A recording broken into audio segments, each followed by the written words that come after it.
Imagine a life in dedication to questioning the very essence of virtue, justice, and what is good, with nothing but voice and reason. This was the life of Socrates, born around 470 in Athens, Greece, whose relentless pursuit of truth and ethical understanding laid the foundation for Western philosophy. Renowned for his Socratic Method, a form of dialogue that challenges assumptions and fosters deep critical thinking, Socrates revolutionized the way that we approach knowledge and morality. Unlike many of his contemporaries, however, he left no written records. Instead, these profound ideas were immortalized by his dedicated student, Plato, ensuring that his teachings on justice, virtue, and the importance of an examined life continue to resonate even to our modern age. But things were not all smooth sailing. His unwavering commitments to his principles led to his trial in 399 BC, where he was accused of impiety and corrupting the youth of Athens. Choosing to accept his death sentence by drinking hemlock rather than renouncing his beliefs, Socrates has become a martyr for intellectual freedom and ethical steadfastness. And hello and welcome. Good to see you, or good to meet you, depending if you're a new viewer or returning. Always nice to have returning viewers. So let me know in the comments where you're listening from. Today we go back to ancient Greece, and we talk about Socrates, no doubt a name that you've heard of. Now, of course, we don't know too much about his life, mainly about his thoughts, which come to us second hand.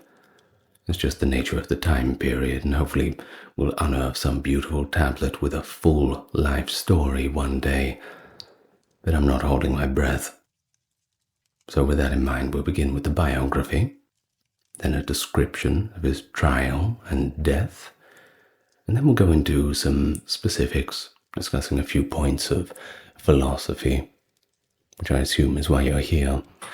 We'll try to get a good understanding of things like the Socratic Method, Socratic ignorance, the examined life, these kinds of things.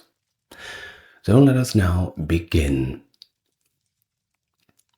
So Socrates, because he was born to relatively well-off Athenians, being Sophroniscus, a stoneworker, and Phaenarete, a midwife, in the Athenian deme of Alopes in 470 or 469, Socrates was naturally an Athenian citizen.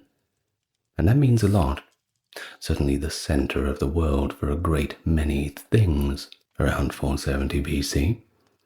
Now, as was traditional, he lived near his father's family and received a portion of his father's estate. And he did quite well for himself. This allowed him to live very comfortably, without having to worry about money, food, anything like that. The rules and practices of Athens informed his upbringing, of course. There was a culture to be observed. And of course they had their own educational standards, especially among the well-off Athenians. And just like them, he had his own private tutors in reading, poetry, writing, and even gymnastics. Add to that a little bit of music, and you've got quite a well-rounded intellectual. It is unclear which of his two marriages actually occurred first, because he did have two of them. He wed Xanthippe in his 50s, and then he wed the daughter of Aristides, a statesman from Athens, though we're not quite sure exactly when. We do know that his first wife did bless him with 3 sons, and according to Plato, Socrates also served his country honorably during the Peloponnesian War, where he stood out in 3 separate campaigns. Now the Athenians, particularly the younger ones, they were captivated by Socrates, but his friends, close ones, who dared to say it, made fun of him quite a lot because of his famously unattractive features. Apparently he had bulging eyes, a large stomach, and a flat, turned-up nose. I mean, you've seen the thumbnail. It's not very flattering. Even Socrates' own comfort and physical attractiveness were things that did not matter to him. He wore only one worn-out coat, barely showered, and went barefoot everywhere. He didn't completely abstain from food, drink, and physical pleasures, but he did cut back. Despite the widespread and acceptable attraction to youth in ancient Greece, Socrates repressed his desire for young men because, as Plato explains, he was more concerned with educating their souls. Unlike many older men in Athens, Socrates refrained from seeking relations with his followers. In the constant political squabble of Athens, he was critical of both sides, the democrats and the oligarchs. It is reasonable to assume that Plato's portrayal of Socrates in the works Apology, Phaedo, Symposium, and Crito is a pretty accurate representation of the real Socrates, because these works' depictions of Socrates are consistent with other sources. Now, in 399 BC, Athens was subject to the death of Socrates following his trial for immorality and corrupting the youth. On his last days behind bars, he was summoned by admirers and friends who tried to get him to escape, but he wouldn't have a bar of it. Consistent with his sentence, he consumed poison the night before he died. The following morning, he was gone. The last thing he said was reportedly, "Crito, we owe a rooster to Asclepius," as recorded in Phaedo, and he wanted them to make sure that the debt was settled. The formal accusations against Socrates dated all the way back before 399 BC, when he was accused of impiety for failing to worship the gods of Athens and for corrupting the minds of the youth. Socrates' defense at the trial was, fruitless. After a majority verdict from a jury of hundreds of male Athenians, they found him guilty. He followed tradition. He suggested his own punishment. Either the state should pay for his housing and food in exchange for the services he provided to the city, or he should be fined 1 mina of silver, which was, in his estimation, all he had. But in spite of his offer, the jury decided to go the more scorched earth route of just saying, no, we're just going to execute you instead. Times were different, I suppose. Well, the political atmosphere when Socrates was accused was a highly charged one. The Spartans besieged Athens after defeating the Athenians in the pivotal battle of Aegospotami in 404 BC. The democratic government was disposed and replaced by a pro-oligarchic regime known as the 30 Tyrants. The tyrants' autocratic rule prompted some Athenians to band together in an attempt to topple them. For a short while they succeeded, but the arrival of a plea for existence from the 30 led to the pursuit of a compromise. However, the democratic faction in Athens took advantage of the Spartans' second departure to assassinate the oligarchs and regain control of the city. The poet Meletus sought the death penalty for Socrates on grounds of the impiety charge, which he himself had brought forth. Not only that, Anytus and Lycon were also accused. The trial began a month or two later, in the late spring or early summer, and lasted the better part of a day. The accusations based on religion came from 2 primary places. Socrates has already rejected the anthropomorphism of classical Greek religion, stating that the gods were not fallible, and that they were just like mortals. And second, according to his accusers, he had appeared to have a daimonion, or an inner voice. At the outset of Plato's Apology, Socrates responds to the many accusations leveled at him. There is talk that Socrates is a sophist, or an atheist natural philosopher of sorts, the kind of figure shown in The Clouds of Aristophanes. And he must first dispel that possibility. In response to claims that he had corrupted young people, Socrates said that he had never deliberately corrupted anyone, because it would be illogical to do so, because corruption in itself is bad. Well, regarding the second accusation, Socrates requests more information. Socrates' atheism is leveled once again by Meletus in response. The worship of false gods is incompatible with atheism, as Socrates points out. Since his actions ultimately benefit Athens, he asserts that he is God's gift to the Athenians, and that the city stands to lose the most if he is condemned to death. Following this, he implies that wealth and status are not as important as people often believe, by saying that no one can achieve wisdom, pursuing it is the greatest thing anyone can ever do.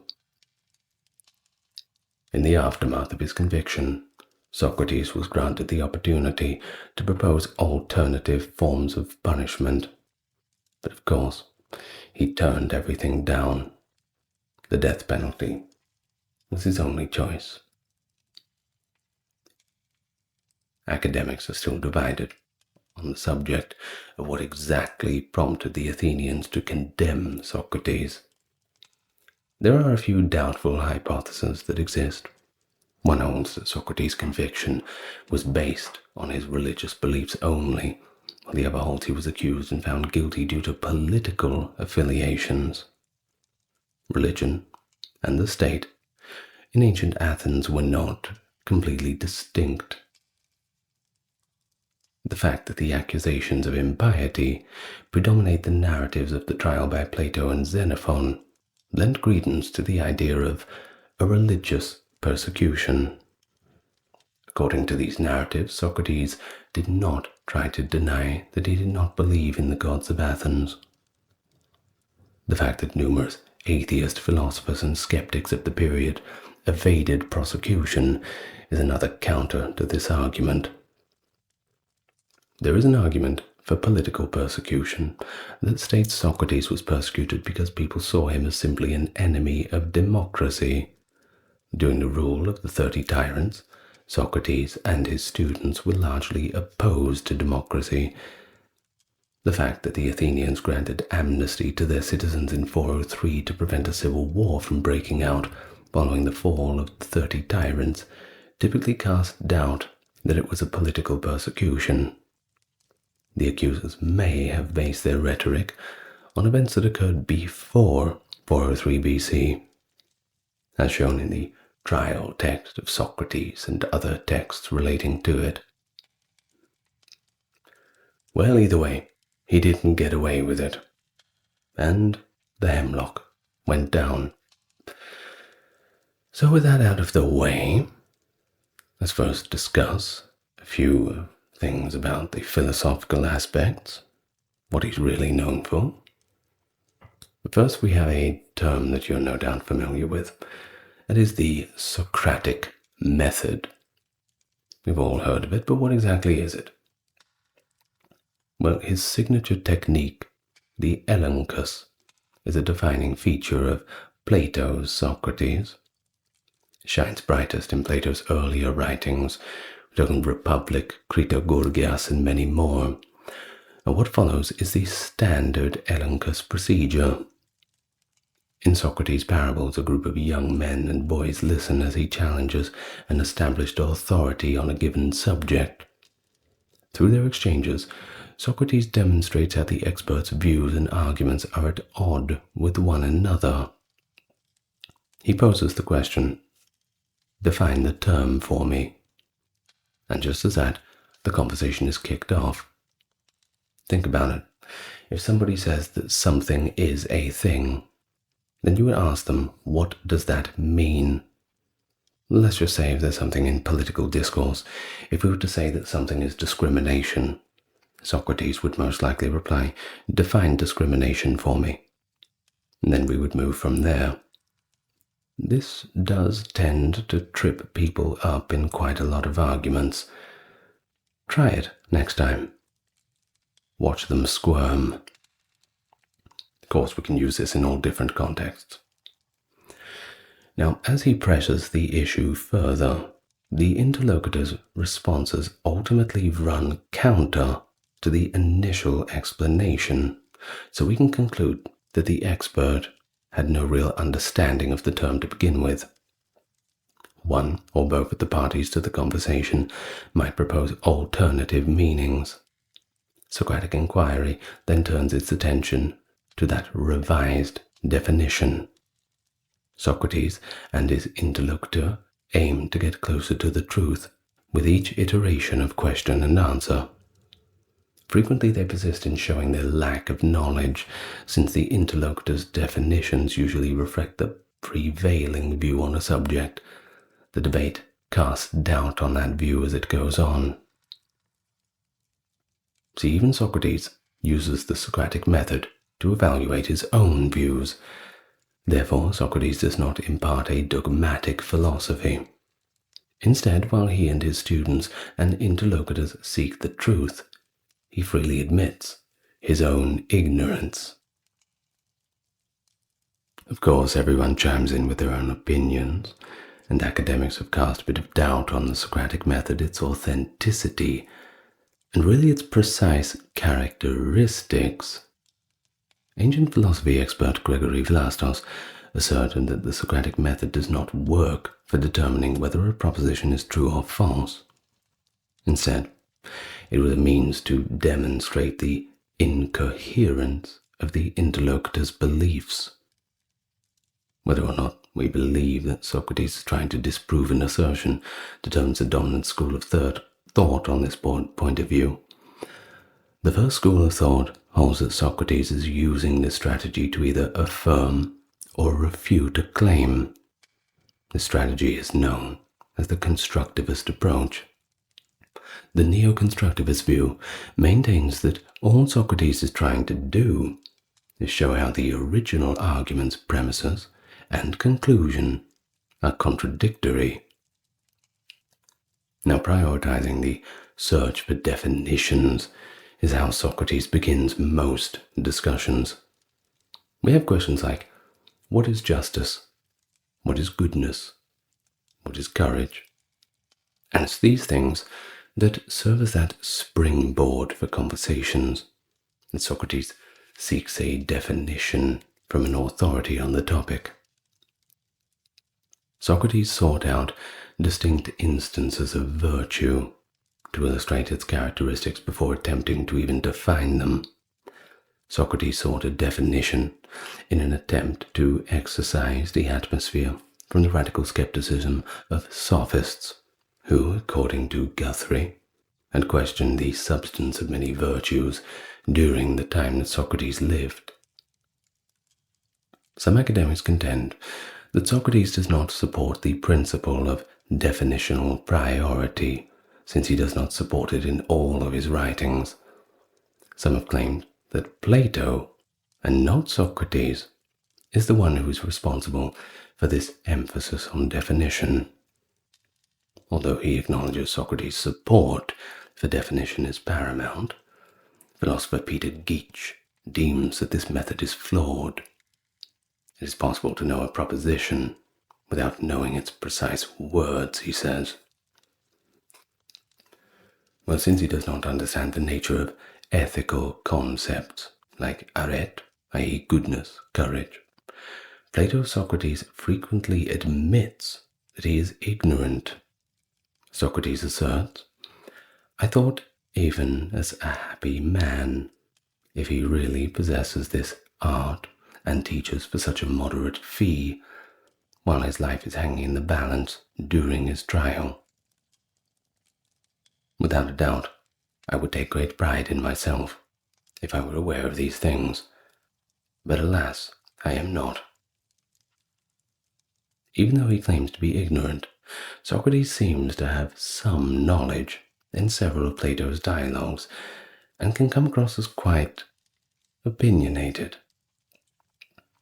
And then we find the Socratic paradox, which has multiple proposed explanations, the most common of which is that Socrates is simply being inconsistent. One possible interpretation is that Socrates is trying to teach his interlocutor something by being ironic or even modest. He doesn't want to hand him the answers to the philosophical questions, so he basically just lets him think on his own account. The fact that Socrates has different ideas about what knowledge means is another possible explanation. He may consider himself knowledgeable in terms of lower level cognition, which he acknowledges as part of his own knowledge, or in terms of a systemized understanding of an ethical topic, which Socrates categorically denies any proficiency in.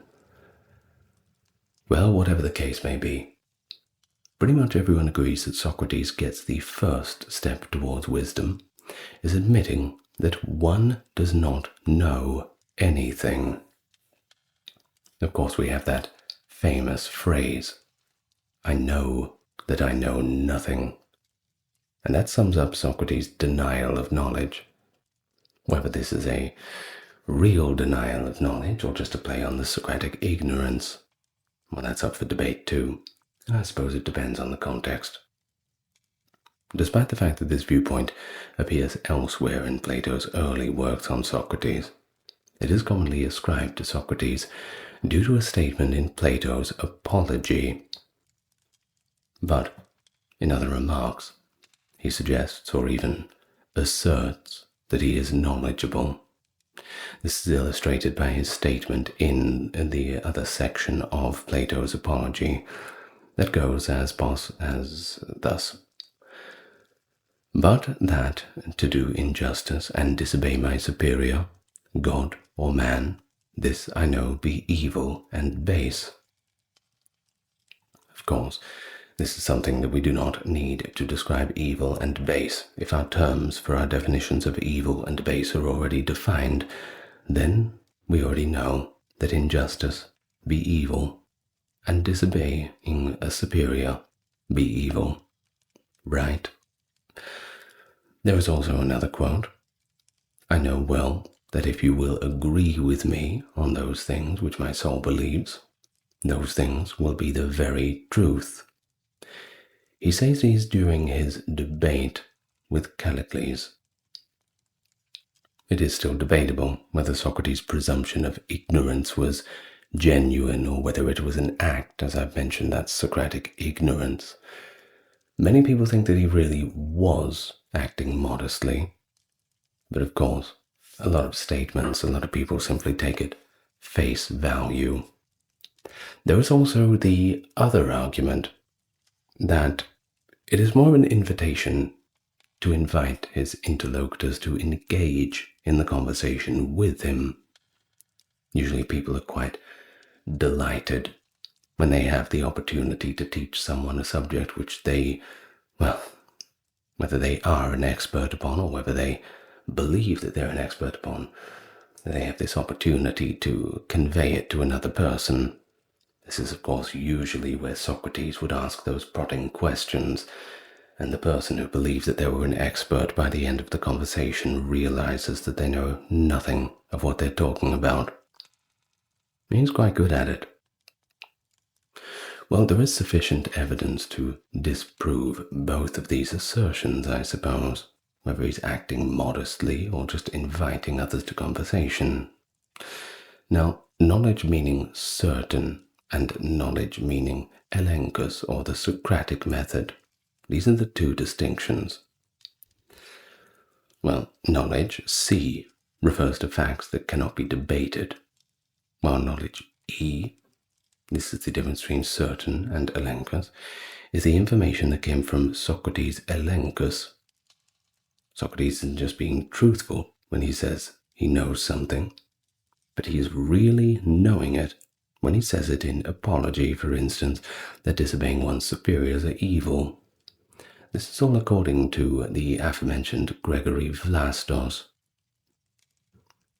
While the semantic dualism has not been accepted by all scholars, of course, but is certainly accepted by Vlastos himself. Socrates supposedly said in several dialogues, talking Meno, Laches, Major, and Hippias, that a word has a single meaning. According to James H. Lesher, Socrates may have believed that individuals can know certain ethical propositions, even though he asserted that he did not know anything about the essence of virtues. Oh, I know. It's all complicated. And so, the portrayal of Socrates by both Plato and Aristotle has led a lot of people to believe that he was more of an ironist. The reader may wonder if Socrates is trying to make a pun because his irony is so understated, and in some sections even slightly humorous. Socratic irony abounds in Plato's Euthyphro. Euthyphro, who remarks, "It is not, I think, any random person could do this, prosecute one's father correctly, but surely one who is already far progressed in wisdom." Upon hearing the story for the first time, "Most important that I become your student," is Socrates' response to Euthyphro's boast about his knowledge of divinity. When addressing his interlocutors or using flattering praise, Socrates is often perceived as ironic. Opinions, of course, are among scholars divided regarding Socrates' use of irony. One school of thought holds that Socratic irony has been around since the Hellenistic era and is used as a playful, attention-getting device. According to an alternative school of thinking, Socrates uses irony to obfuscate his philosophical message, making it intelligible only to those who can discern which of his statements are ironic and which are not. A more nuanced pattern of irony in Socrates has been uncovered by Vlastos. According to him, Socrates' statements can be interpreted in two ways: ironic statements and non-ironic statements. When he denies knowing anything, that's an example. When Socrates claims to be ignorant of ethical issues, Vlastos takes it as an ironic statement, in the sense that knowledge refers to a baser kind of cognition, but in the other sense, Socrates is being serious. There are a lot of other scholars who do disagree with this, but it's well worth mentioning. Now, all human action, whether directly or indirectly, is motivated, according to Socrates, by the pursuit of eudaimonia. How closely Socrates linked virtue and knowledge to eudaimonia is still up for debate, but he did think that they were linked. A common interpretation of Socrates' teachings is that eudaimonia and virtue were synonymous. On the other hand, the identical and sufficiency, these contend that virtue is always a pathway to eudaimonia. The question of whether, according to Socrates, people want what is good, or at least what they think is good, is another contentious issue. Just quickly, eudaimonia is effectively a kind of, let's just compare it with hedonia. Hedonia being from the word hedonic, being a kind of short-term happiness, short-term pursuit of happiness. We're thinking about low-value activities. You're playing a video game or watching a movie.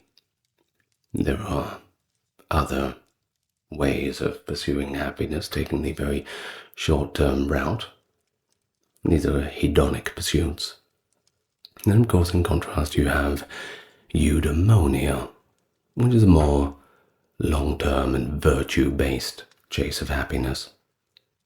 Whether you get happiness or not, well, that's also up for debate. But you think about things like working on a project, building a house, building a career.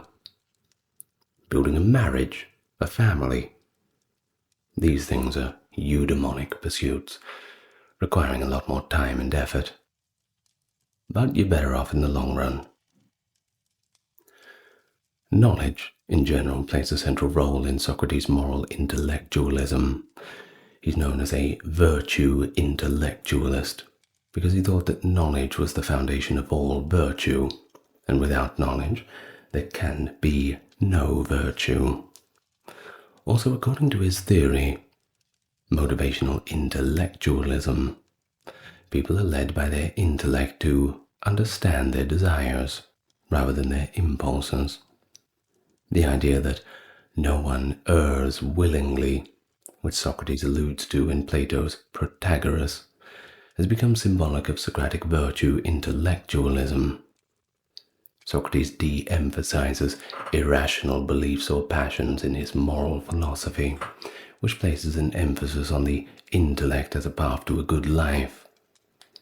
In the Gorgias and Meno, two of Plato's dialogues, Socrates explains to Meno his belief that no one wants bad things unless they do not know what is good and what is bad. These dialogues primarily support Socrates' intellectual motivism. And then, of course, there is the idea of akrasia, behaving irrationally, in opposition to one's knowledge and beliefs. Most people think that Socrates didn't make room for illogical wants. However, there are others who argue that Socrates did not recognize illogical motivations, but he denied that they were the main factor in decision-making. By refusing to conform to the religious norms of his day, Socrates questioned the authority of his contemporaries and altered the course of religious debate for generations to come. You see, religion in ancient Greece was, let's use the word disjointed, and observed only in the household rites or festivals honoring individual deities, like for example in the city Dionysia. There weren't actually any sacred texts that existed. It was more a word-of-mouth thing, oral traditions, and just carried on through generations. But this didn't mean that religion was not an integral part of people's lives. Of course it was. Sacrifices were the primary means by which individuals fulfilled their religious obligations, of which, the obligations would depend on who you were, where you were, and when it was. Well, since the ancient times, people have still argued about whether Socrates was a religious man or just a provocative atheist. Accusations of the impiety were leveled against him during his trial, and this controversy still persists to this very day. Alcibiades, Euthyphro, and Apology are where Socrates mostly addresses spirituality and the afterlife. From the work, he says, "Then this part of her resembles God, and whoever looks at this and comes to know all that is divine will gain thereby the best knowledge of himself." Socrates concludes in Alcibiades that the human soul is connected to divinity. In all of his talks about religion, he maintains a logical perspective, far from the common practice of his day. Socrates concludes in Euthyphro that offering sacrifices to the gods is really pointless, particularly when done in expectation of some kind of positive return. He argues that philosophy and the quest for knowledge should take precedence as the primary forms of devotion to the gods. His disapproval of conventional religious practices, which he linked to material gain, suggested that the Athenians should look within for their spiritual fulfillment.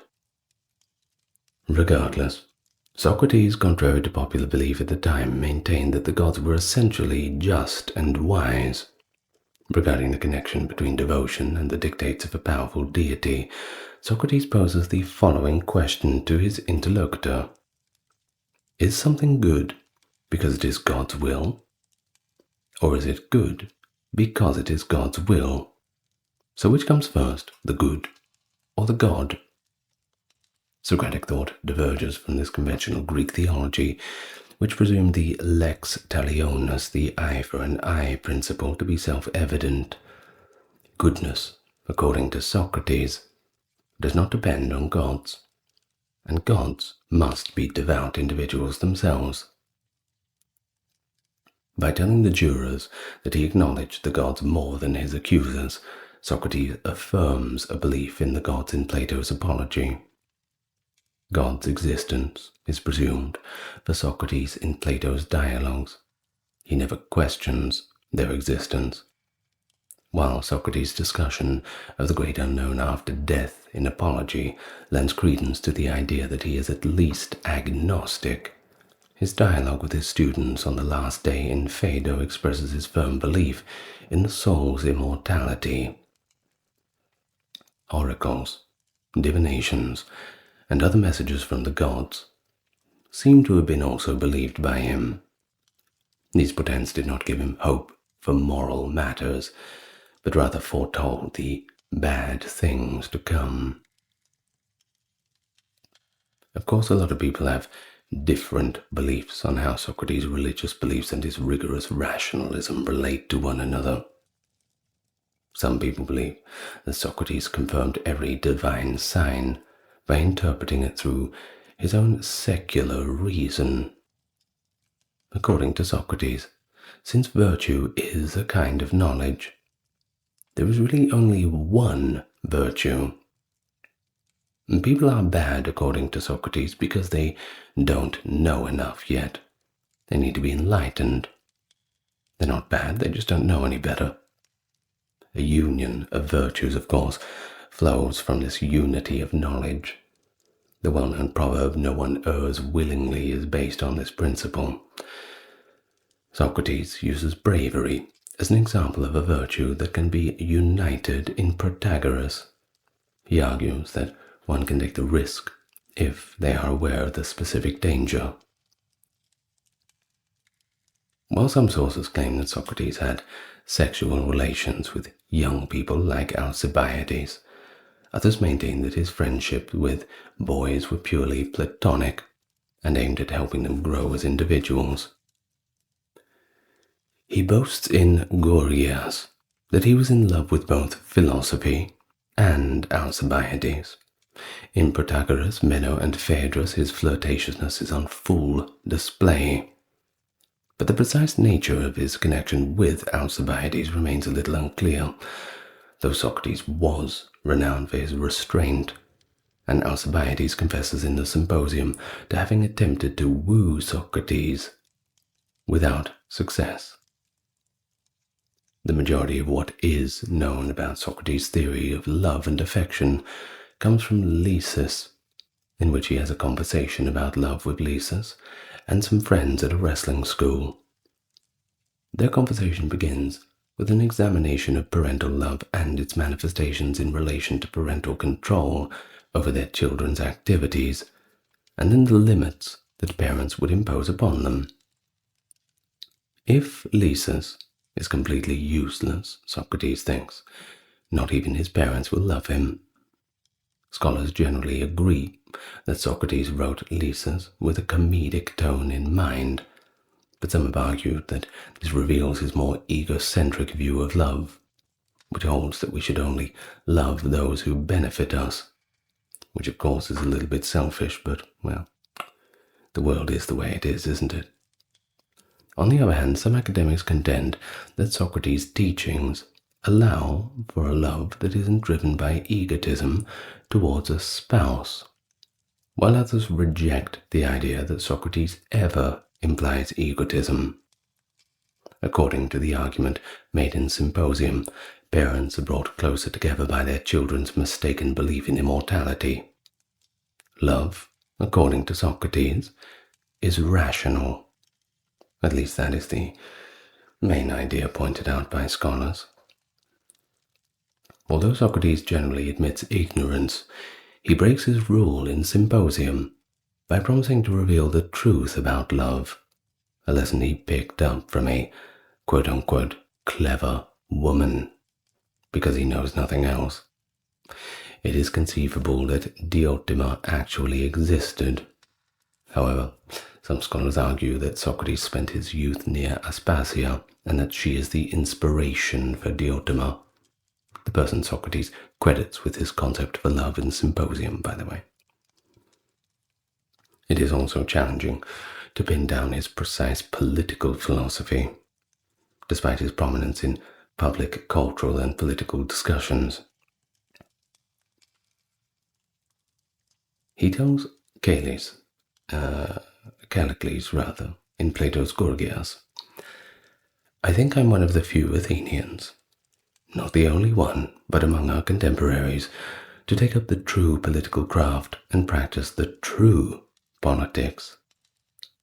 Of course, what the true politics are, that is up to interpretation. He also goes on to say, "This is due to the fact that I always strive for excellence rather than satisfaction in my speeches." Since Socrates believed that politicians and rhetoricians use tricks to mislead the public, his claim demonstrates his aversion to the established democratic assemblies and procedures. For example, voting. He never proposed a bill or sought any public office. He instead sought to aid the city's prosperity by improving its inhabitants. He did what he thought was right as a citizen. He did his job as a soldier, fought in the Peloponnesian War in accordance with regulations. Political decisions at the time, like the Sicilian expedition, for example, are pretty much absent from his dialogues. There are a few fleeting mentions, but it seems he didn't really want to speak too much about them. In his conversations with ordinary people, including influential Athenians, Socrates would probe their beliefs, and therefore point out their inconsistencies. Because in Socrates' view, philosophy, and not electoral process, shaped the city's moral landscape, he felt he was doing them a favor by standing in their way. The exact position that Socrates held within the politically divided Athens, which was characterized by oligarchs and democrats, is another matter of contention. Despite the lack of definitive textual evidence, a popular interpretation maintains that Socrates had democratic leanings. This is based on the following reasoning: that he defied one command from the oligarchic 30 tyrants' government. He respected Athens' laws and political systems, which were established by democratic thinkers of earlier times, and also his affinities for the ideals of democratic Athens. And that was the main reason why he did not wish to evade execution and prison. Protagoras displays anti-democratic traits. Socrates disdained the opinion of the many and was critical of the democratic process, and the majority of his friends actually supported oligarchy. So there is some evidence that Socrates had leant towards it a little bit himself. According to an alternative, but admittedly less popular theory, Socrates was a supporter of democratic republicanism, which places more of an emphasis on citizen engagement. Now, liberal ideology emerged during the Age of Enlightenment. We could probably trace the roots back even further. Of course, another theory does hold that Socrates was a supporter of these liberal values, ones that we might not find too far removed from the Age of Enlightenment or the Renaissance.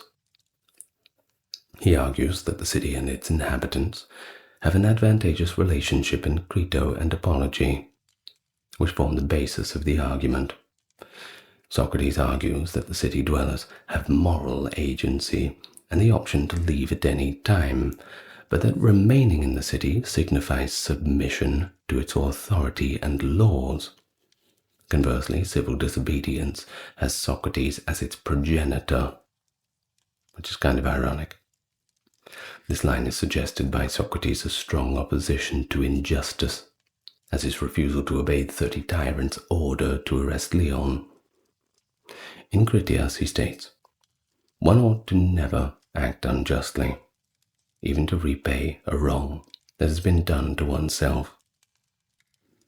Looking at the bigger picture, Socrates would say that people should obey the state's command unless, and here's the caveat, unless they believe them to be unjust and not within the confines of virtue.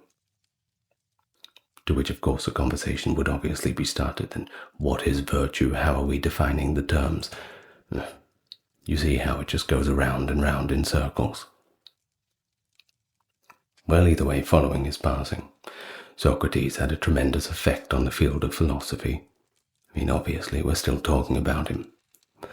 Almost every philosophical school of thinking that emerged after Socrates had him as their antecedent, including, of course, the Academy of Plato, the Lyceum of Aristotle, the Cynics, and the Stoics. But there is the exception of the Pyrrhonists and the Epicureans. Socrates continued to garner more and more attention, right up until the 3rd century AD.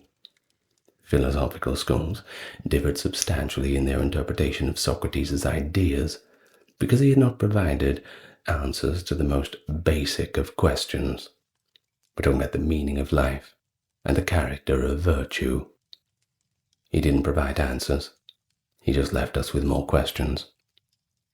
Of course, according to the popular belief, he changed the emphasis of philosophy from studying nature to actually being a study of human affairs. And of course, well, that is indeed what we view philosophy as now, as far as I'm concerned. And with that, we can end our discussion on Socrates. I hope you enjoyed it.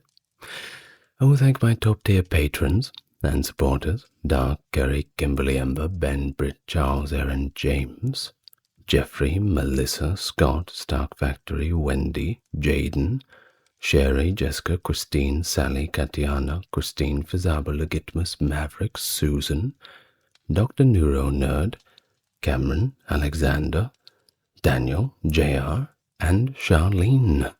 Thank you very much. And thank you for listening all this way. I hope you've learned something, a little bit about the Socratic Method.